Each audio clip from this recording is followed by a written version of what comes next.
कामोठा शहर में घर का सपना लेकर मुंबई से आए 70 से 80 परिवारों के लोगों का सपना सपना ही रह गया, क्योंकि जिस उद्देश्य से ये लोग अपना घर का सपना सच करने हेतु कामोठे आए थे, वो सभी लोग अब ठगी का शिकार बन गए हैं।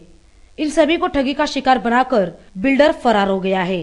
फरार बिल्डर का नाम है राजू चौहान। राजू चौहान नामक बिल्डर ने अब तक 250 से लेकर 300 लोगों को घर का सपना दिखाकर लाखों रुपए ऐंठे हैं। फ्लैट बुक करने के बाद भी अभी तक राजू चौहान ने किसी भी फ्लैट धारक को फ्लैट का पोजीशन नहीं दिया है। इस बात का खुलासा फ्लैट धारकों ने कामोठा में आयोजित पत्रकार परिषद में किया। इस पत्रकार परिषद में राजू चौहान द्वारा ठगी का शिकार बने सभी 70 से 80 फ्लैट धारक मौजूद थे, जहां पर उन फ्लैट धारकों ने राजू चौहान ने उन्हें किस तरह ठगी का शिकार बनाया, इसकी जानकारी दी। माझं नाव राजश्री हनुमंत शेळके। आम्ही प्लॉट नंबर 68 सेक्टर 35 ला 4th फ्लोअरला फ्लॅट नंबर 403 ला बुकिंग केलेलं।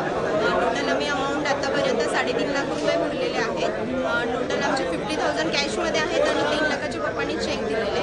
पण आता गेल्या 2009 ऑगस्टला बुकिंग केलेलं, पण आता सध्या असं झालंय की तो बिल्डर आम्हाला देतच नाहीये, रूम पण देत नाहीये आणि आमचे पैसे पण रिटर्न देत नाहीत। आणि आता फेब्रुवारी 3 2012ला माझे पप्पा ऑफ झाले। याच्या आधी त्यांनी एक मीटिंग ठेवलेली, त्यावेळी पप्पा डायरेक्ट कामावरून गेलेले आणि त्यावेळी पण घरी आल्याच्या नंतर पप्पा अक्षरशः आजारी पडलेले आणि ते डॉक्टरकडे पण गेलेले।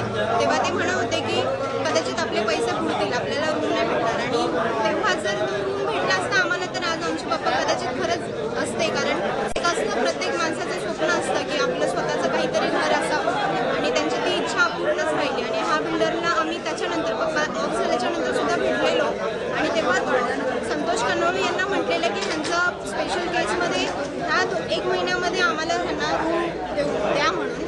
पण आता गेले 3 महिने झाले त्याच्यानंतर अजूनही हा आम्हाला भेटत नाहीये किंवा आमचे पैसे पण रिटर्न भेटत नाहीयेत आणि आम्हाला रूम पण देत नाही।